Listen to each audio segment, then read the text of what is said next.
From 12 News, this is Newsmakers. I'm a lawyer at heart. Is it the end of the political road for Peter Neronha? Rhode Island's high-profile attorney general has announced he won't run for governor in 2026, despite his strong belief that the state has big problems which need to be tackled fast. What drove the AG's decision, and what are his top priorities for his final 15 months as AG? We'll ask our guest this week on Newsmakers, Attorney General Peter Neronha. Plus, speak on your feet the way you speak when you're sitting down. Be yourself at all times. Remembering the life and times of the late John Pastore on the 80th anniversary of his inauguration as Rhode Island governor. Welcome to Newsmakers. I'm Tim White alongside 12 News Politics editor Ted Nesi. Our guest this week, Attorney General Peter Neronha. Good to have you back on the program. Good to be back, guys. So, look, we've covered you for a long time. So Ted and I were not shocked, but a lot of people were, that the outspoken front and center AG did not run for governor. What do you say to them? Well, look, I'm outspoken because it's my nature. And frankly, as you grow more confident in the jobs, and I've been doing this now for 15 years, you realize you have a bully pulpit and you should use it. So there was really no connection between the way I handled myself and have handled myself as AG and political ambitions. But to their surprise, you didn't run for governor. Yeah. Yeah. How come? At the end of the day, it really was a combination of two things. Number one, three things really. I love being a lawyer, and that job is not being a lawyer. That's number one. Number two, I'm not 51 or 52. I'm 61, or I'll be 62 in December, and that's just not how I want to spend the next decade. And then the job of governor, as I've watched it over the years, and I've worked with or been around a lot of governors since I first came on as U.S. attorney, I think 3 or 4 at least. There's a lot about that job that has less to do with substance and more to do with mere presence. And that's just not how I'm wired. I just don't want, as I said to the Jamestown Press when they interviewed me last week, I like a social event as much as the next person, but not 5 in a weekend. And I think that just comes with being governor. Like when you're the AG, you can get away with missing 1 or 2. But when you're governor, you're expected to be there, and that's just not how I want to spend my next decade. Is your time as an elected official over? I suspect so, very much. So we haven't heard that he is, but if Sheldon Whitehouse decides he's not going to be U.S. Senator anymore, you wouldn't toy with that? No, I have no desire to go to Washington. Okay. One more political question before we get to policy stuff. Now that you're out and the field's getting a little clear, do you think Joe Shekarchi should run? Oh, do I think Joe Shekarchi would make a good governor? Yes, I do. And he has been a good friend to me in supporting the office in what I think are critical times. And I think he would be a good governor. Whether he should run, I think depends on, well, obviously it's his decision to state the obvious, but I think it really depends on, I think you should only run if you think you can win. Like I thought I could win. At the end of the day, I chose a different path. I think the speaker has to look at the field as it develops and decide whether he can win the race or not. But I think he'd be a good governor if he chose to run. So let's turn to healthcare. We always talk a lot about healthcare when you're on. And let's talk about this drawn-out effort to sell Roger Williams and Fatima, which are jointly owned to a new owner. Your office gave conditional approval of that transaction a while back. If I have it right, you've now had to change those conditions twice at the behest of the people who want to do this transaction. What's your understanding today, we're taping Friday morning, about where it stands with trying to sell these? Well, our expectation is that Centurion will close that transaction. They're the new prospective owner by the end of the month. And the bankruptcy court in Dallas is waiting for this transaction to close. It's one of the assets of Prospect as it moves through bankruptcy. It has to be disposed of in one way, shape, or form, either sold off or closed. What I'm really worried about is closure. So I want this transaction closed. If that means that the cash on hand, which is what I've changed the requirement going forward, is a little bit less just to get it closed. I just want it closed so that we can now have control over it in Rhode Island. As good as the bankruptcy judge has been to us, I worry that we're in Dallas and we're not in a Rhode Island courtroom. And I want those hospitals open, operating. And if they have financial troubles down the road, which could happen, we're in a tough healthcare landscape. I want to be in a Rhode Island courtroom, not a Dallas one. John Fernandez, the head of Brown Health, was at a press conference with you last week talking about the Brown physicians, a separate thing. And he talked about the strain he thinks it would place if either of those facilities closed. Do you think the state should have a plan B for them? I mean, should the state be considering taking one of them over if there just isn't a way to do this as a private sector a transaction? Just because it's been taking so long is why you start to wonder about that. Sure. Look, we're in a weak environment for healthcare, generally speaking. And those hospitals, because of the way we structure healthcare in Rhode Island, I've talked about this for a long time, they're in a tough spot. And so they are not attractive to prospective buyers. Look, the state puts money, other states put money into healthcare. So Brown University Health, is receiving $70 million from the state of Massachusetts over 10 years to buy and run those 2 Massachusetts hospitals they bought. I have argued to other state leaders that at some point the state may have to put money into healthcare. Does that mean they have to take over hospitals? No. But when hospitals run into trouble while we try to fix the underlying structural problems, to the extent we're trying, they may have to do that. I want to talk about the Washington Bridge. 2 weeks ago, an audit on what led up to the failure of the Washington Bridge was leaked, including to 12 News. And this was a rare case where you and the governor were on the same page in defending it being kept under wraps for more than a year because of ongoing litigation. Yeah. The governor told WPRO's Matt Allen that a big question for him is who leaked the Washington Bridge audit, saying the state needs to find out and, quote, the public has a right to know their identity and agenda. Do you agree? Well, I've never taken the position that when the press acquires something from an unknown actor, we should put the press under the microscope and figure out how they got it. That's not how we operated at the Department of Justice, and it's not how I would operate. So look, I'm not as concerned about that. A judge, if a party leaked it, a judge might be concerned about it. But there's no gag order right now by Judge Stern. No. But I think I say that only in this context, that a judge, I haven't spoken to Judge Stern about it, and I don't believe he's addressed it. In fact, I think he should. I think we should have a conference, and I've asked my folks to ask for one, to understand the court's expectations about the parties sharing information and discovery in advance of trial, because every judge that I've been in front of, and I've been in front of a lot, they want that information tightly controlled before you get to a courtroom. It just makes it harder to pick a jury. If you remember the Lincoln Park case that I was involved in as an AUSA, we tried that case first in Rhode Island, got a hung jury, and then the case had to be retried in Worcester because we couldn't pick a jury in Rhode Island. People think it can't happen. It happened. It happened in that case a long time ago. A lot of people don't remember it, but I certainly do. So I think any judge wants to be careful about that. But no, I'm not interested in going on a hunt for who leaked it. That's happened. We addressed it the best way we could. I felt like it needed to get out there at that point because you, for example, were asking me, I'd already posted it, but you were asking me, Tim, whether or not the copy you had Yeah, we wanted to authenticate it. Yeah, and that's responsible journalism, right. And I give you credit for doing that. But it's much easier to do that rather. I don't want to have to look at what you or every other journalist has and says, yeah, that's authentic. At that point, it's just better to put it up there and have it get out. We have about a minute before I have to go to a break here, but is this a true statement? The very nature of the civil suits against the various bridge contractors means the state is conflicted and has no interest in releasing information that sheds light on the truth of what happened. No. This report was under wrap for over a year. So. Sure, but that doesn't mean that you can't have accountability. Look, if the bridge is a symptom of the state's DOT not operating the way it should, you can find accountability irrespective of the lawsuit. Those two things don't have to run together. They can go in parallel tracks. I've always said that. Say, just before we go to break, because it was interesting at a press conference, tell people the pie metaphor you used when I asked you about this last week. Yeah, so the way contributory negligence or negligence law works in Rhode Island is what the jury will have to do is take the pie of blame. So think of a pie of blame and give everybody a slice. So you've got 11, 12 contractors, whatever. 11, 12 contractors are going to get a slice. Some may get no slice, but they all could get a slice, and DOT could get a slice.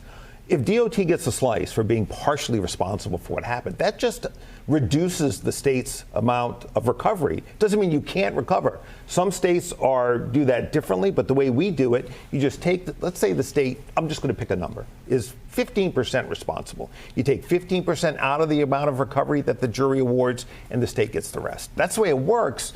So it's not like, well, the state must have had fault here, so the lawsuit shouldn't proceed. As the lawyer for the state, as I don't want to say directed by the governor, but the governor having a strong interest in bringing the lawsuit, it's my job to bring the best lawsuit possible. And the fact that the state, meaning workers for the state, may not have done everything they should have, if that is in fact the case, doesn't mean there's no lawsuit, and it doesn't mean the state can't recover. All of that's going to have to play out in a courtroom. All right, we're overdue for a break. We're going to take it. By the way, pie of blame is the worst dessert I have ever heard. I was going to say, happy Thanksgiving. Right. Our conversation with the Attorney General continues next. Stay with us. You're watching Newsmakers. Welcome back to Newsmakers. I'm Tim White alongside Ted Nesi. Our guest this week is Attorney General Peter Neronha. New York Attorney General Letitia James was indicted by a federal grand jury charged with bank fraud, false statements, accusing her of misrepresenting to a bank how she was going to use a second home. The dollar amount of the alleged fraud is less than $19,000. You were a U.S. attorney. You were a federal prosecutor. Would a U.S. attorney's office normally bring a case against someone where the alleged amount of fraud is that small? Well, normally no. Although, look, we made exceptions in Rhode Island. Gordon Fox is a good example. I think he'd stolen $23,000 from his campaign account. But put that to the side. That's not, to me, the issue, Tim, although I understand why you're asking it, because typically the fraud cases you're talking about in the office, I think our threshold was typically $100,000.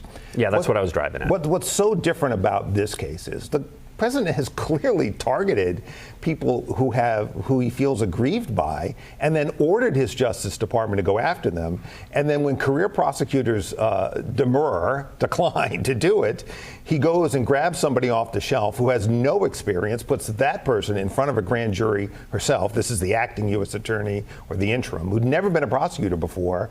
And gets indictments returned. It's extraordinary. It was a grand jury.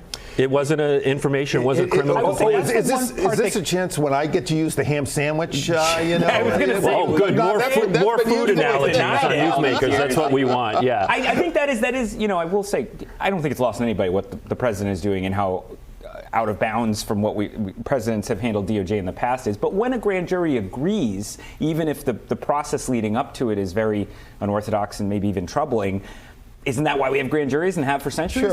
Sure. But they have to be instructed on the law by the prosecutors, typically career prosecutors. When I was U.S. attorney, I never appeared in front of a grand jury. That was not my job, frankly. So we may see what the instructions were. If I were Jim Comey and I were Tish James, I'd be asking for those instructions. Look, the president is using his DOJ to target people. That is, if I was a veteran of the Department of Justice for nearly 15 years, I cannot tell you how extraordinary and how wrong that is. And that will, on the president's legacy chart, he's going to have many black marks. That's going to be a big one, at least from where I sit. I have a related question in this world of, getting outside the norms of what came before. We had last week on Keith Hoffman, who you've endorsed, your former aide, who's running for your job next year. I quoted to him a recent remark by Justice Amy Coney Barrett, who downplayed the idea there's a current constitutional crisis. She said, quote, we would clearly be in one if the rule of law crumbles, but that's not the place where we are. Do you agree or disagree with that? We're getting darn close to a constitutional crisis. And what has disappointed me about the Supreme Court is the way they're making decisions on the shadow docket. It is their responsibility as a third co-equal branch of government to stand up as we tilt into authoritarianism, which we're clearly doing. And if they don't stand up, it's going to be a black mark on their legacy too. Look, there are times when you have to stand up and speak out, and frankly be fearless in the face of power. And I've really been disappointed both in the private sector and in the public sector by the reluctance to do that, and frankly the reluctance to do it except when it's politically expedient. When Trump first took office, there were a lot of people, including in Rhode Island, in political life who weren't speaking out early on, are speaking out now because the polls are showing what the polls show. But they should have been there much earlier. Just one quick follow-up on that. I think Justice Barrett's point, as I understood it, was that when there is a court order right now that goes against the administration, they are still complying with it. Is that your experience in all the litigation you've done so far? Passive-aggressively in some instances, but there are instances in the immigration context where they're clearly ignoring court orders. And so I think the Supreme Court justices as a whole, sometimes you get the sense they're sitting up there in that big, beautiful building and not getting out in the street enough. They need to pay more attention, I think, to what's going on in America right now. And there's no question that this president has authoritarian instincts and is not hesitating to try to satisfy those. And we need to stand up and speak out. I mean, that's why Tish James has been indicted. That's why Jim Comey has been indicted.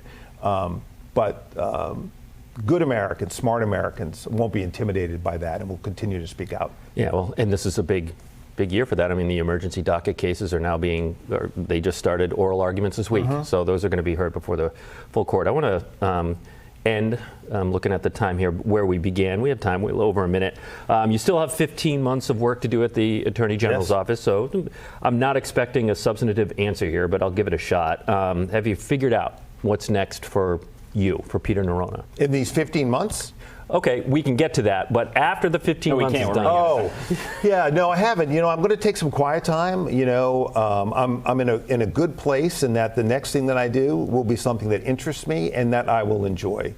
You know, I don't know how intense that will be, frankly, but I want to take some quiet time with my family at home. I want to read some books. I want to get out on the bay a little bit more, and then, you know, if the right thing comes along, then I'll jump at it. But I'm only going to do something that I really love and that will capture my interest. I feel like that's the point of my life where I'm at, and that's what I intend to do. All right. Well, Ted was right.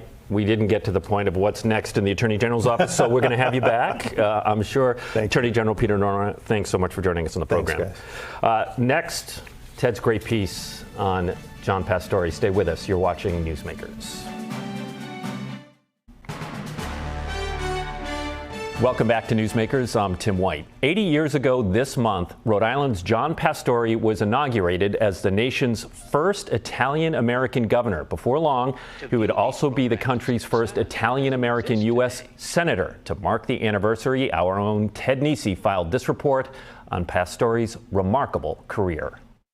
We started with the sort of early days of his governorship. Providence College's Fogarty Reading Room is a treasure trove of Rhode Island political history. This is a draft of one of his speeches. And no collection is larger than the archives of John O. Pastore, who served for 3 decades as a Rhode Island governor and then U.S. senator. Some of the material hasn't been seen in generations. This is Senator John Kennedy of Massachusetts. Like this re-election message that JFK filmed for Pastore 2 years before becoming president. I think with John Pastore speaking for Rhode Island in the Senate, that Rhode Island, New England, and the United States are stronger. That's just one of many clips which are now available in digital form thanks to a major preservation project undertaken by PC. How much more accessible has all this material become because you digitized it? It's 100% more accessible because we don't have a way to play it. The clips show Pastore in action during his time in the Senate. Would you draft one that you thought would be constitutional?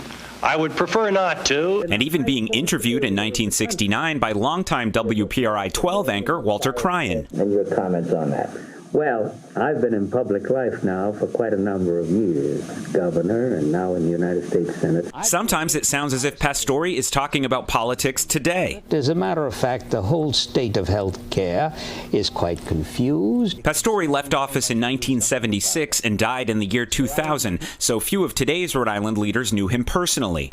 And here back in 1949, my dad is sitting right there. But Westerly State Representative Sam Azzanaro is an exception. Pastore came to dinner at Azzanaro's childhood home when Azzanaro's father was serving in the legislature. When you brought somebody with that much power and authority to your house, we kept quiet. My dad did the talking, my mother did the cooking, and we just listened. But to see my father's expression of how happy, proud he was to know this man. Azzanaro describes Pastore as his father's idol. My dad would expound upon Pastore as being, this is the guy that is, an Italian that made it, that's going to help people. Secretary of State Greg Amore is such an admirer that he has Pastore's portrait hanging across from his desk. My dad talked about John O. Pastore all the time. And what did he say? Oh, he talked about Joe DiMaggio and John O. Pastore as models of Italian Americans who were the sons of immigrants who became American heroes. Pastore had many memorable moments in his long career, like his famous exchange with Mr. Rogers at a congressional hearing. I'm the host, yes, and I do all the puppets, and I write all the music, and I write all the script. Well, I'm supposed to be a pretty tough guy, and this is the first time I've had goosebumps for the last 2 days. But no moment was bigger than his fiery keynote speech at the 1964 Democratic National Convention. Late in his life, Pastore told WPRI 12 anchor Walter Cryan how the speech came about. I was sitting at my desk in the Senate chamber, and one of the boys came out of the cloakroom and said, "The president's on the telephone." Johnny? Yes. How are you? Fine, Mr. President. How are you? This is a secret White House recording of that conversation preserved at the LBJ Library in Texas. We need a good keynote, and we thought maybe you would fit in pretty well at it. Well, I'd be honored to. So you get to work on it. All right. Let's keep it reasonable, around 15, 20 minutes, whatever. 15 minutes. I want it to be the best one that's ever made. Pastore and LBJ had known each other for years, and the Rhode Islanders' speech was a barn burner. And I become concerned when people talk about who should make the decision. For in an all-out atomic war, there will be no winner. Please understand that every home, every kitchen, every cradle could well become a cemetery. Azzanaro remembers watching that night in 1964 with his father. My father was just beaming when that happened. I can still picture my father's, just as his expression on his face watching him. Prior to watching him, how proud he was that he was picked. He had the ability to capture the public with the way he spoke, because he never spoke above or down to anyone, and I think that's unique as well. We shall move with all devotion to America's destiny, with all dedication, that the true character of America shall endure for our children and for our children's children. As Ted pointed out to me, this is a perfect weekend for that piece. I hope everybody enjoys the long weekend. And that is all the time we have this week on Eli Sherman's Behind the Story. Ben Burke from Ocean State Media. You can watch Eli's show on the free 12 Plus app. It also airs at 8 a.m. on Sunday on Fox Providence, and again at 11 a.m. on the CW Providence. I want to remind you that this show, Newsmakers, is available as a podcast. You can scan that QR code. We'll see you next week.